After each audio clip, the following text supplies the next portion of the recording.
What is up, everybody? It's Dr. Vibe here, host and producer of the award-winning Dr. Vibe show, the home of Epic Conversations. I'm the host of Epic Conversations, 2018 Innovation Award winner, given out by the Canadian Ethnic Media Association. And once a month, I host online conversations for fathers that are co-sponsored by Dad Central, Canada's National Fatherhood Organization, and Dove Men Care.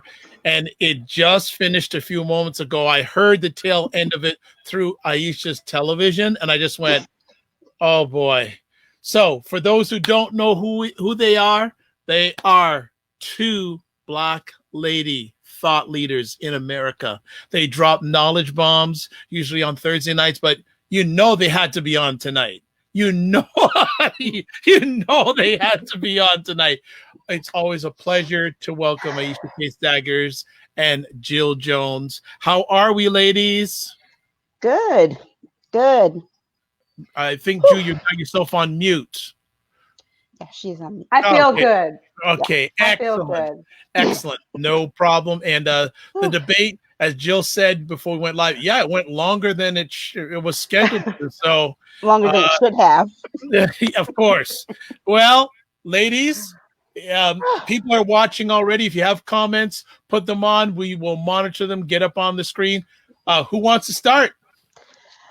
I will. I'll start from the beginning. That was a hot, funky mess because Chris Wallace was just the wrong moderator. It's like he couldn't decide if he wanted to be fair or be Fox. It's like, decide which way you want to go. I was the constant interruption and him not calling Trump on it and not reminding him, you said you agreed to the 2 minutes. He did that like towards the end, but it's like, he wasn't, it was kind of like he was intimidated by the office of the president. So he didn't feel like he could be firm about the time constraints and about the constant interruption. So I think that was the very first inkling for me that this was going to go left. Okay. Jill? I thought that Joe was fabulous. He sort of like, he maintained my expectations of keeping certain facts and just sticking with, trying to persevere and make his points. I think we really got to see how much of a bully, Trump is, and he is captivating. All he cares about is landing seeds. He throws seeds out there like vomit, and whoever gets hit, it gets stuck on them. Yeah. I thought that, but as far as like the whole thing of the debate itself, I thought it was a soup sandwich. I think that Chris Wallace really, maybe that's not where he excels completely, because for some reason he was quite enamored at times with Trump, because I think Trump came hard tonight as far as like with his quips and with his very inappropriate and unpresidential and his lies. But we got to see what, how they reshape, how he was trained for the debate. Was interesting to see how they've already taught him how to reword the part where we spoke about actually Barack Obama created 1 million jobs. And Trump's whole thing, basically, they always just reword the statistic or find something else to say, I was the first at this. And people need to watch stuff like that when people are claiming those kind of things. But I don't know, that I thought that Biden did as best he could with him. He was consistent. He's never going to be, going at it. Although I really wished he would have thrown Donald Sons under the bus, talk about drug addiction, right? And talk about people making money. I think that Trump, we did see, I made a note, his Achilles heel. It's like that. What's that story where somebody said, you call me stupid? I'm stupid. What is that from? Oh, something about Mary or something. Don't call me stupid. Or I don't know. It's from one of those movies. If you say he's not smart and if you laugh at him, it really rattles him, and people should do that more to him. It really upsets him. And I think there's an inkling that if you go after his kids, you'll start to throw him way off base, because it's really true. he has the arsenal to go back. But it was really nice of Biden to go, I don't really want to start dragging everybody's kids, because there's plenty of us who can do that. Right. Aisha? One of the things that I think, like I said, tonight you were going to see who wants to be president versus who doesn't want to go to jail. And all that fast talking that Trump was trying to do and talking over Joe Biden, it shows you he's a desperate man. Mm-hmm. He is very, very desperate. And it's like he can't stop moving, can't stop talking, because the moment he stops talking, you will realize, and the American people will realize, that he has no plan, he has no record, he has nothing to show for Yeah, he doesn't have a anything plan. for the last 4 years. What It's I true. did like from Joe Biden was that Joe Biden continued to pivot to the camera, to talk directly to the people, something that Trump never did. He directed all his ire toward Joe Biden. He never spoke to the American people. And that's a critical point. He doesn't That's talk why he's letting to us people. die, because he Yes. doesn't really associate us with anything but being there to serve him. It was really, really quite interesting. Herman Cain didn't come up once when they talked about those rallies when Trump made a statement that he hadn't had any incidents. Yeah. I mean, really? Your friend or so-called friend died at a rally. It was really, really interesting, because you're right, Aisha. He did not come back with things about his policies, what he was going to do, except saying that he was going to change something.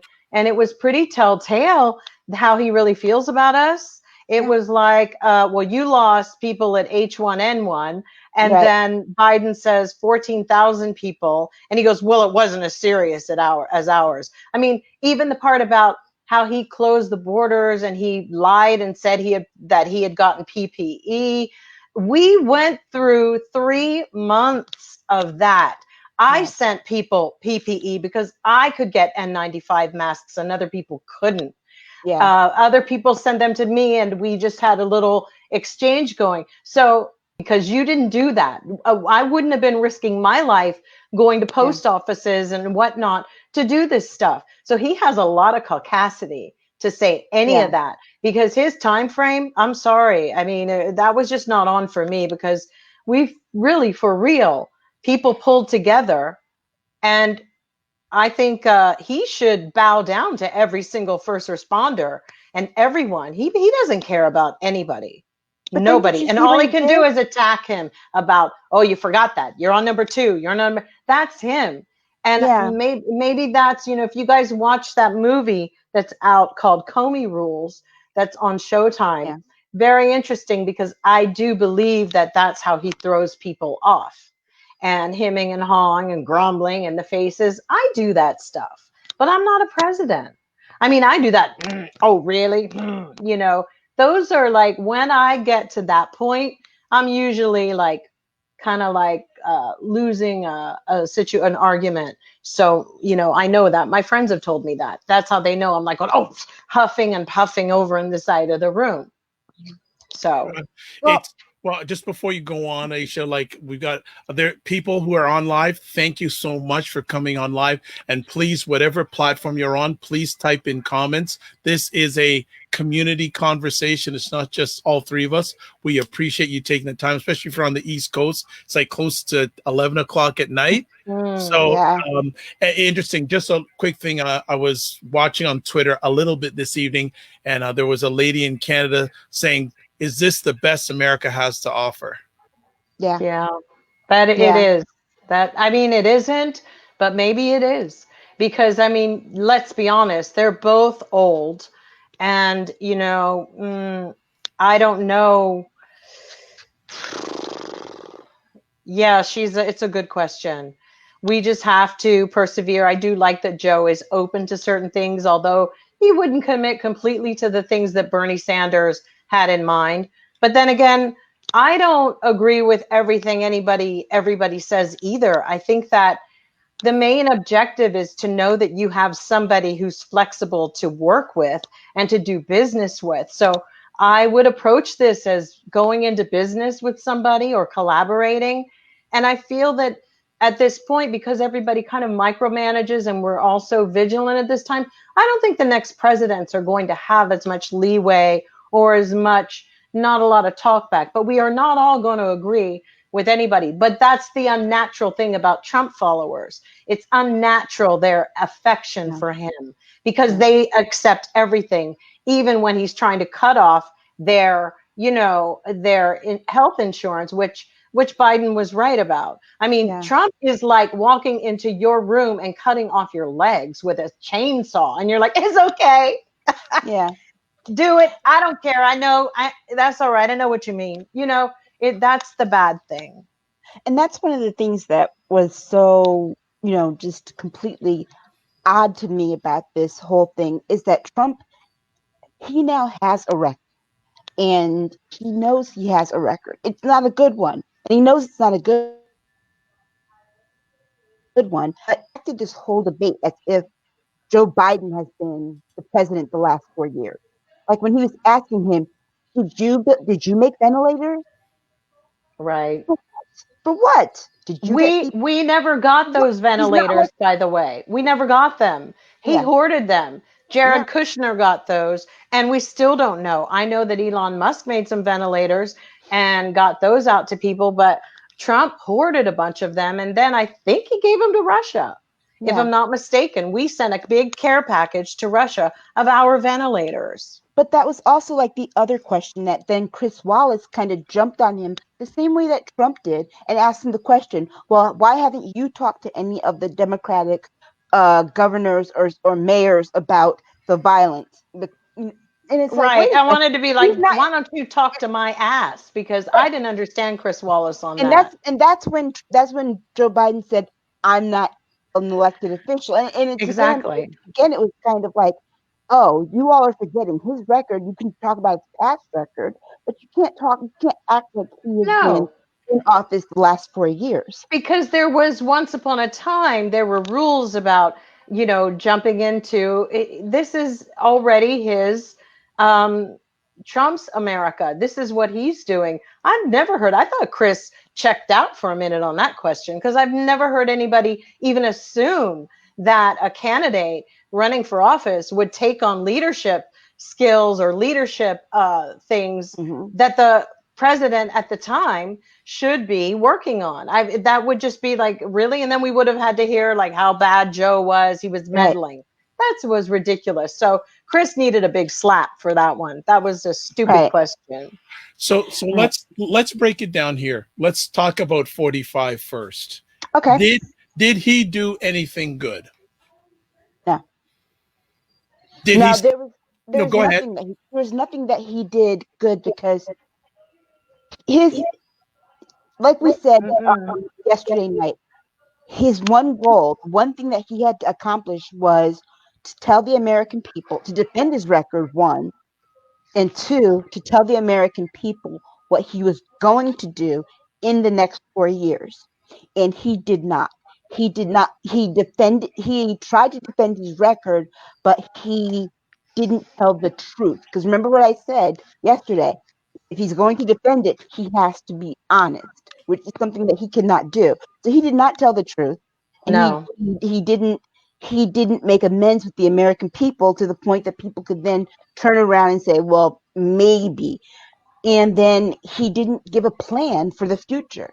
He didn't say anything at all. He didn't say anything. But isn't that the party line? Because when they had their convention, they didn't have any new party platform.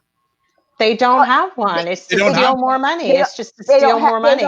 I think Joe pointed that out, though. Joe made that claim. Joe got in some good ones where he said when Trump was saying, I didn't want to panic the nation. And he said, no, you panicked. He said that Trump panicked. And that's exactly what happened. He also said that the distribution of the vaccine, Joe caught the full sentiment of American people. We've even seen Trump supporters saying that they won't take the vaccine, although they're not saying it's because they don't like Trump. They don't believe in this virus. And, I think Joe made some great points about the masks and the rallies. And basically, I don't know if it was the best debate, but I still would say that Joe was the winner because he came back with the most facts, the factual information, and he also had the most programs to talk about.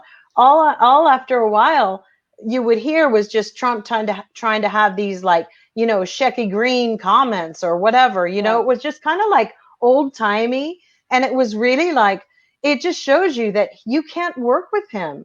He's a bully, and you do need people that know balance. And the one beautiful comment that Joe did make when they kept trying to force him to say law and order and law and order, and he goes, yeah, I want law and order with justice where people get treated fairly. Trump, shut up, because there was just a lot of that going on. And then, but Chris Wallace determining it's open time now, you can talk whatever you want. That was all just ridiculous. You know what tomorrow's headline should be? Tomorrow's headline, if anybody has the gut, should be Donald Trump would not disavow white supremacists. He would not. That's very true, Aisha. He would not do it. No. He would not do it. He told the Proud Boys to stand back and stand by. Right. But he also coded it. Whistle. And he coded it for them too about the schools when he was saying about the insensitive training, that racial training. That was all code word for white people. They're trying to change. They're trying to say we're a bad country, we're racist, we're this. It was all coded. He still wouldn't say, I don't want to have anything to do with them. You just have to know who he is. But I think in the best case scenario, I don't know how many people can actually, he did that in the last debates in 2016. He just talks all over everybody. And yeah, his brain dead followers still believe it and find those landing points funny, but that's just their consciousness. It's just their sad, sick consciousness. And he's still, I gotta say this though, still, when talking about Black Americans, when asked what he's done for Black Americans, the only thing he could say is, his first thing, I did the crime bill. He still has to compare Black Americans to crime.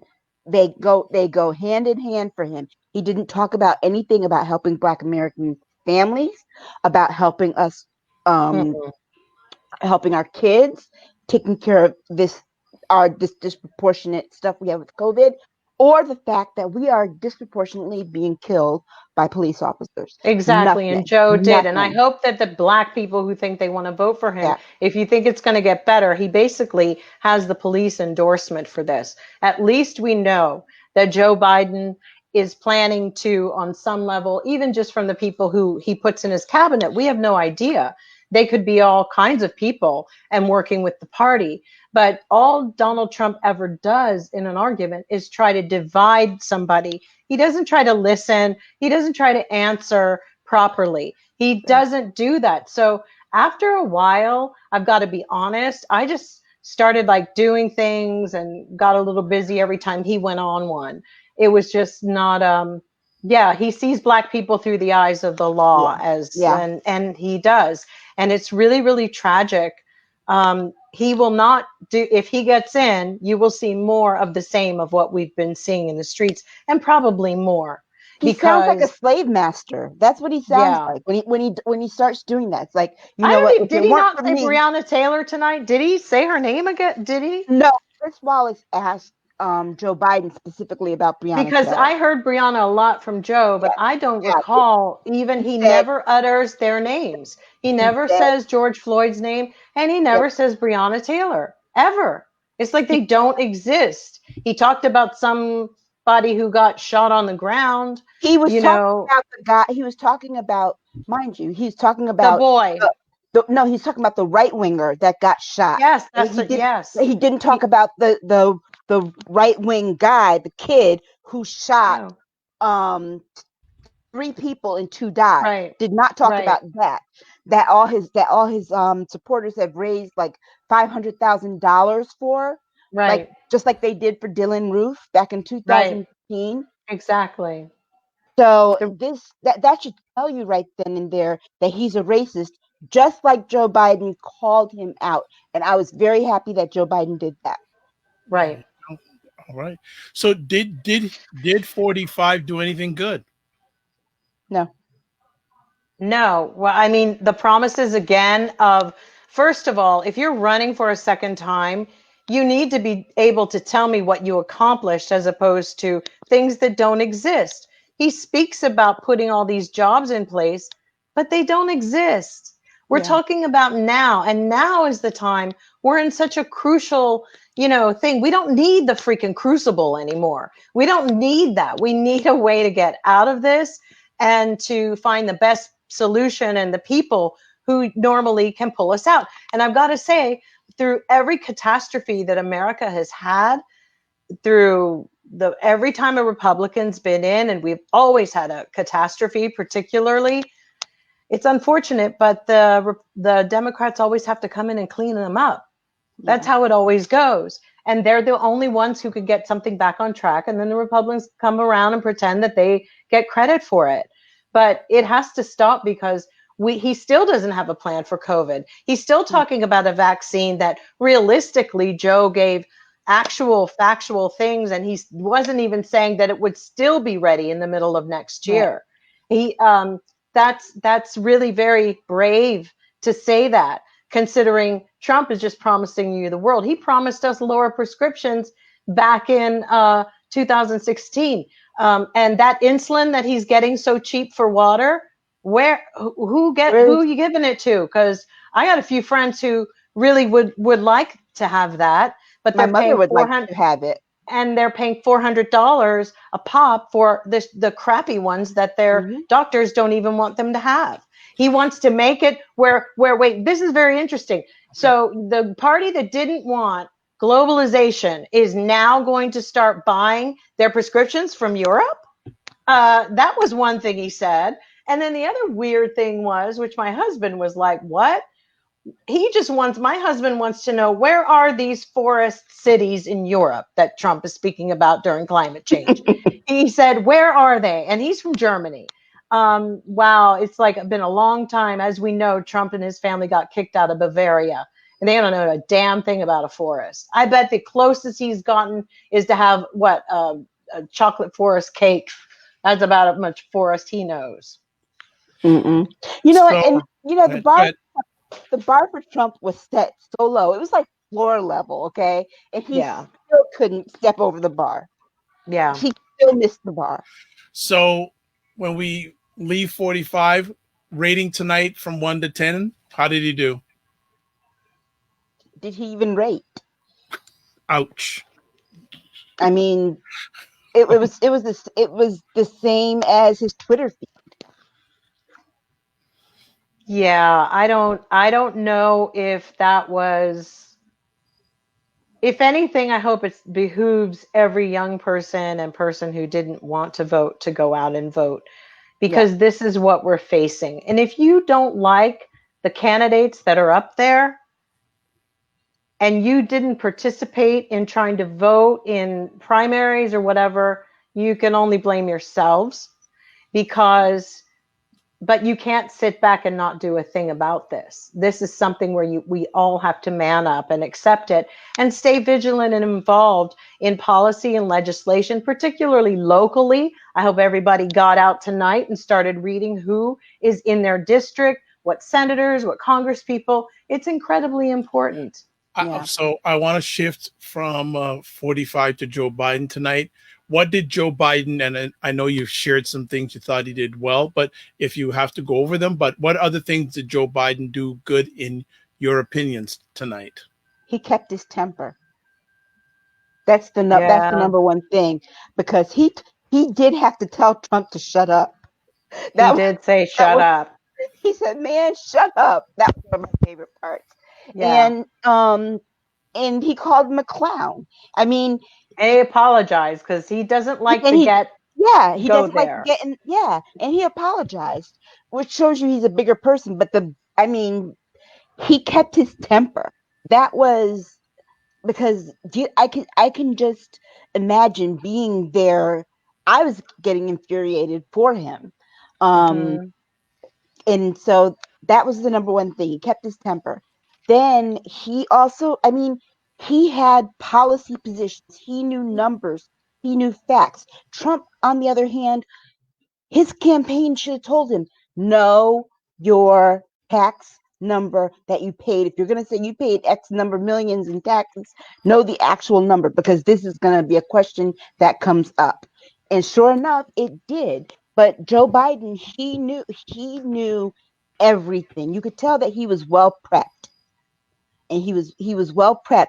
And someone there told him one of the things that he was good at was knowing certain things that would get to Trump. So one of the things that Trump doesn't like is being laughed at all, which I thought at was all. great. You got to laugh at him. Yeah, I thought was good. Joe Biden would just shake his head and start laughing.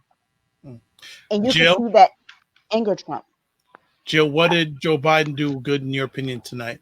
Well, I think he really proved to us through his 47-year career, or however it works. I think that politics on a whole, it's not something so concise or measurable. What you did, this party you're with, it's not really measurable about everything you've done throughout the years, because everything is its own zeitgeist. Everything has its own era of a zeitgeist of what becomes important to each generation. So I really wish that everyone would kind of put that together for what, it's like, it's not all, you can't just string it all together, because we were different 40 years ago and whatever. However, Trump is a fine one to talk because he wants to take us back 47 years. The contradictions that this man uses are incredible. And I do like the fact that, as elderly as both of them are, we have one on the other side who has evolved, transformed, changed, as we all should as people as we get older. If I'm the same in my 80s as I was in my 20s, there's something wrong with me. There's something wrong with that. It's that we have a chance to, we all have free will, but we also determine what will we want to have and what choices we want to make after we decide who we want to be. It's not something innate. We know that Trump was not given, obviously had some horrible upbringing, and it's clearly not going to pass generationally because he's amoral. He's immoral. And so for me, Joe looks like the person who I feel at this point in time can consult with heads of state, foreign ministers. He can be in General Assembly meetings. He can talk about climate change. He can, if not, he will have those people who are experienced in those efforts, regarding how to interact with people through cultural and religious and all of the things that are required when you go into public office at this level. This reduces this down, and even the officials that some people are electing, like these Q people and whatever, it's great, but they really lack the cultural and some of the intelligence and understanding that all politicians really are social workers. They are the social workers of the world. They're supposed to be. It's supposed to be a world of diplomacy and a wheel of diplomacy. So we need to raise the bar a little bit, and maybe we can reshape the outcome, because the collective consciousness on this is we need people who can hold those conversations and find those people and put them in the right place, delegate the jobs. Trump wants his hand in everything, and all he's done is destroy every single agency. He wants to talk about climate change and not believing in scientists, yet he's the one who did all the regulations on the EPA. He's the one who stripped this land of everything. For that man to sit up there blatantly, and I have asthma, to tell me that the carbon levels are better, he can go to hell. I'm not stupid. We have technology. We have things that give us indicators throughout the years now. So the fact that I don't know who he's talking to anymore. Clearly people who are not that intelligent.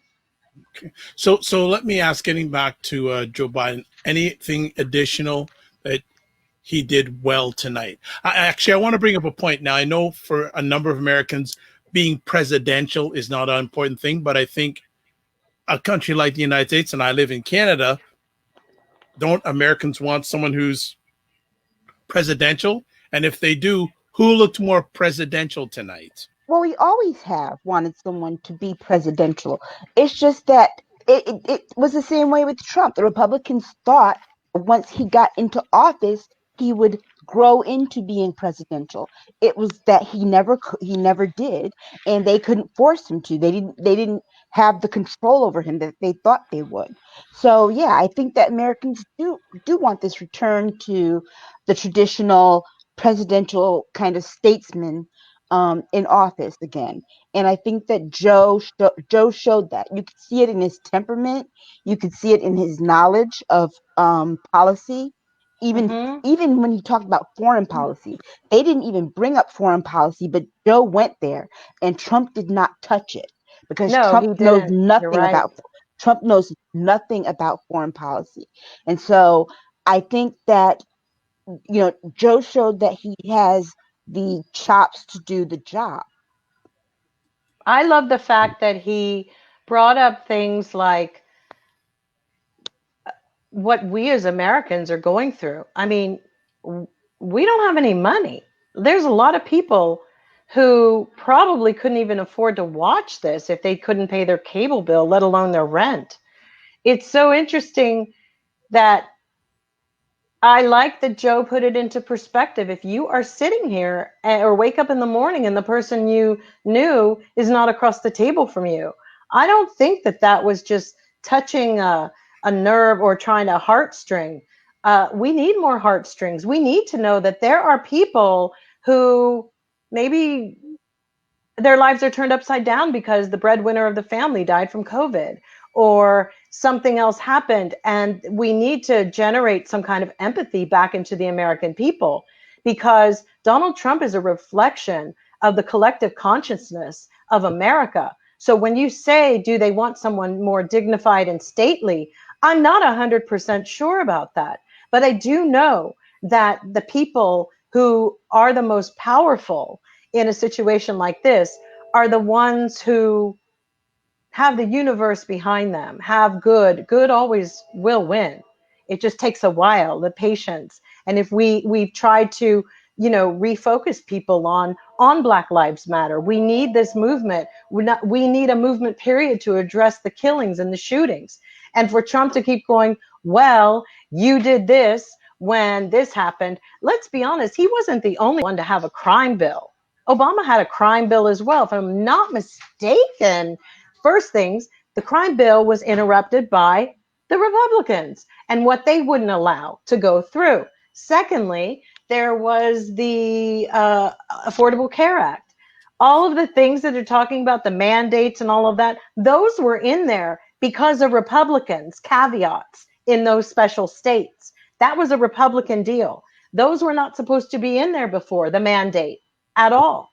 But the Republicans, the way they started to structure it, they basically set up to sabotage the whole program.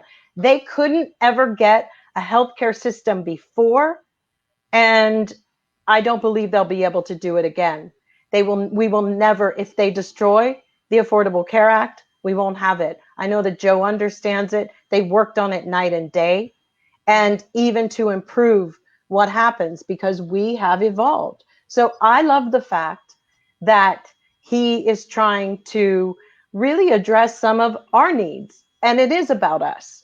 I don't need to hear about old slewfoot Trump over there, doing Ron DeJong Gumby moves with that bum leg of his. I don't need to hear about it. I don't want to know anymore. I want to know about me. What have you done for me lately? Because I am not able to go out and sing and do shows and perform or do any of that, because and it looks like I won't be for a very long, and many people won't be, because he failed musicians. He failed us incredibly so. I mean, you got people going on One and Only and getting Patreon accounts so that their fans can help support them. How much can we support? I give to GoFundMe's. I give to things. I mean, with this president in, I give the little bit that I can. but he doesn't recognize us. He doesn't know the American people's struggles. And I sure the hell don't care about his. Okay. So as we begin to start winding it down here, if you are in 45's camp, actually, you know what? Let's talk about then how is this going to affect next week's vice presidential debate? Oh, Oh, Kamala's gonna slay. And that's all I gotta yeah. say. She's yeah. Mike Pence is going. See, Mike Pence has a whole different temperament than Trump. He's going to go in there thinking that he can be like Trump, and Kamala has a different temperament than Joe. She's got black auntie vibes, so she's not Mm-hmm. having any of his BS. Right. I like that black auntie vibes. That's a tweetable right there, Aisha. It That's is. a tweetable right there. Jill, how is this, if at all, going to affect next week's VP debate in your opinion? I don't think it will affect that at all. I think that it's just, I think that she will hold her own, of course, with Pence. But Pence is a shadow character. I don't even know anything about him. And, you know, I don't, I think we will discover more about their policies perhaps and many more things they wish to do, because Pence doesn't get to do anything until they put that Barker voice in his voice, like for the dogs, because he doesn't always have it in, and then they have to, and he'll just go woof, woof, woof, woof, and you don't understand anything he's saying. Okay. And He's like tofu. He has no flavor until you add stuff to it. he actually just is he comes across incredibly weak, you know. I think that men will have a problem. His base of men, they don't like women, the incel group. They don't appreciate women. But I'm excited, and I really want to get that T-shirt that has the comma and the la. Yeah, me too. Okay, so next debate. What does 45 need to do? Shut up. Talk, yeah, talk Talk less. policy though. Talk facts. I don't think Mhm. I think he lies so much that, and I actually don't see the point in some of the fact checkers. I wish the person asking the questions was a fact checker. I wish it was caught right then and there, other than like, no, I know Chris Wallace tried to do a few of those things, but I don't think it's, I think a big red note should come up and just should, maybe something fantastic like a bucket of water should fall on you when you tell a lie. Or a big old buzz. Or a big, like the Gong Show. Remember, Okay. like, oh, that's not true. Bring back the Sandman from like Hollow. Yeah, So exactly. Yes, Sandman. Bring Sandman out. okay. Aisha, anything you want to add? What does 45 need to do, in your opinion, for the next one? I mean, like I said, he just needs to be quiet, be silent. He needs to listen more, and he needs to only focus on what he will do. And just stick to those things, and he, will be tolerable. I'm not saying he'll do great. I'm just saying he'll be tolerable. Okay. So, Nicole, yes, there are two more presidential debates. And next Wednesday on October 7th, I believe I'll have the correct date, there is the only vice presidential debate. Right. So there's two more presidential, one vice presidential. Let's flip it on to, what does Joe Biden need to do next time out, if anything? Joe Biden needs to just stay the course. Just keep telling people the truth. Keep telling people what he's going to do. Keep telling people he cares about them. He cares about their families, letting them know that he's the president who's going to care about what people need and what's going on in people's lives. Because right now, that's the one thing that Americans feel this president does not do, that he doesn't care, that he's not invested. Jill? I think the Bernie people are still going to be a problem, because a few of them already, I see, are upset that he said he beat Bernie Sanders. They're getting a little petty, and they need to, I think that because any type of, you can only be a unified front when you stand together. I played Red Rover. I talked about this many times when I was a kid. The weakest link got people through all the time. We have to be solid as Red Rover and keep our family business inside and deal with that later, and start trying to politically, because whining on Twitter and whining everywhere else and creating doubt in other people's mind is the wrong way to go. I think that Joe has to be able to be very clear about some of those policies, like the new Green Deal and different things like that he doesn't agree with Bernie on. But I know what he's trying to do as far as like kind of stay the course a little bit, as far as maybe being a little bit non-committal 100%, but those ideas can evolve over time. We've already seen where the people believe that Minnesota was going to do something with their police and defund them, and that everybody went back on that.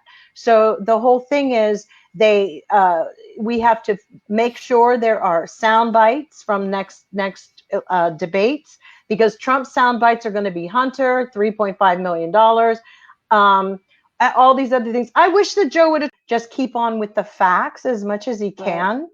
And I don't know who's the next moderator, guys. Not sure, but there is a question. Nicole asked, do you think that the Biden camp will say yes to continue the debates, is what she meant. So this is one of the things I thought from the beginning. If you're they already agreed. They already agreed to it. Yeah, they already agreed to it. But if I was in the Joe Biden camp, I would have said, I don't want to debate him. Yeah. Because I was reading, there was an article I put on my website today about the New York Times, and the columnist said that 45 had more to gain from this debate than Joe Biden. If I was Joe Biden, I'd probably say I don't want to debate him either. First of all, the way that Trump set up the debate, Trump had all his people on TV and on social media all day spewing out lies. Like, oh, he doesn't want to agree to a drug test. Oh, he doesn't want to agree to have his ears checked for suspicious, earbuds or anything like that. And then Trump's campaign was like 3 hours before the debate sent out a fundraising letter to his supporters saying that Trump won the debate. After tonight's debate, since we won tonight's debate, the debate hadn't even happened yet. I know. I'm getting those things in one of my emails, and I didn't really understand why. I do feel that Joe Biden probably, we can look at it two ways. We can look at it at that it maybe 45 does have a lot to gain, and if his people think and they're that secure, maybe some of them won't even bother with the hecticness and craziness that's actually going to happen at the polls. So let them think he's going to win. He's not going to win. He physically won't get through the month of October. I just don't feel that he will. And that's why he was so stuck on the voter fraud tonight. And the throwing out of the throwing out of the ballots and complaining about the 3 ballots that he said were thrown out with his name. He went back to Can you explain what that is? Because for me, it just seemed like gibberish, and it's like he became completely hysterical. So I'm like, what is that? Well, apparently it was reported that somebody like in West Virginia or something found some military ballots. That first Trump's people or whatever reported that there were 9, then there were 7. Now Trump was saying tonight that it was 3 ballots that were thrown out that said Trump on them. Now, but we know it's Trump's administration. Why would anybody believe that he didn't plant? They didn't have people plant that stuff. But now here's the FBI is who supposedly investigated it. Trump's FBI. But did he not, when he came into power, have this voters commission that Mr. Pence was head of that commission, and they disbanded that commission because they only found 2 instances of voter fraud, and of those 2 instances of voter fraud, they were on the Republican side. So he's running this story again. Yeah. Okay, so before we finish off, we always have to say our question. Oh, Who do you it's going to think? be Biden. If it was tonight, if the election was held tomorrow, who would it be? Biden. It would be Biden. It would be Biden, and I'll say because not in addition to what we saw tonight, you got to remember there's 1 million people who already voted, already cast their ballot, and All so right. early voting always helps Democrats. All Right. right. That's why they want to stop it. Well, we're going to end it off here. We call this our late night edition. Well, not late night on the West Coast, on the left coast, but on the East Coast, it's our late night edition. But folks, we're going to be doing this for the other debates, the vice presidential one and the remaining presidential one. So as soon as they finish, give or take 5 minutes, we'll all be coming on and the ladies will be giving their takes. So as always, I'd like to thank both of them for coming on and spending some time. And I was looking forward to this, and you did not disappoint as usual. So Jill, if people want to get in touch with you, how can they do that? Jill D. Jones at Twitter or Jill Jones Universe at Facebook. And I promise next time I am going to cut out the profanity because I'm making a little list of things I'm trying to slow down on. So I promise.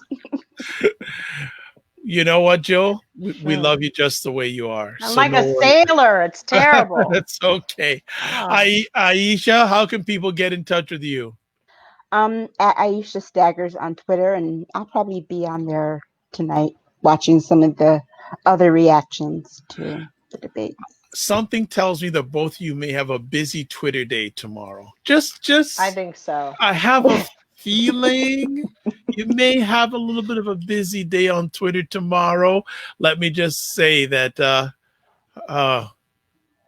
look, here's a comment here. Right. Exactly. Exactly.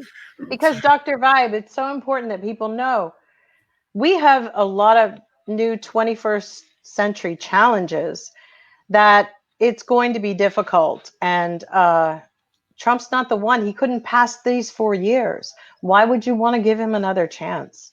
All right.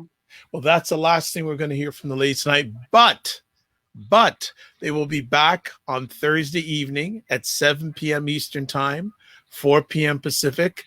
For other stuff, there's a whole bunch of other stuff going on. I definitely want them on Thursday to talk about the more and more information coming up about the Breonna Taylor case.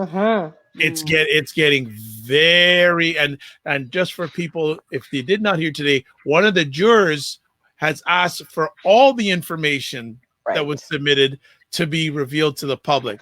So tomorrow. Yes. To be released tomorrow. So get ready. They'll be back on Thursday. And again, thanks very much, ladies, for taking the time. I know it was always a pleasure. It is Dr. Vibe here, host and producer of the award-winning Dr. Vibe show, the home of Epic Conversations. I'm the host of Epic Conversations 2018 award winner in the innovation category given out by the Canadian Ethnic Media Association. And I'd like to say thank you for everyone who came on live or on replay tonight, or who's going to watch this on the replay. Sorry, my mistake. Especially like to thank Nicole from Toronto. Thanks for your support as always. It's appreciated and not taken for granted. As always, I like to end off my conversations like this. Live your life as a dream. If you can dream it, you can make it. Sometimes you have to get smaller to get stronger. Block assumptions and aim bigger, aim better, aim higher, aim wider. And remember, you're blessed and highly favored, a magnet for miracles, and a solution for someone's problem. Thanks for stopping in.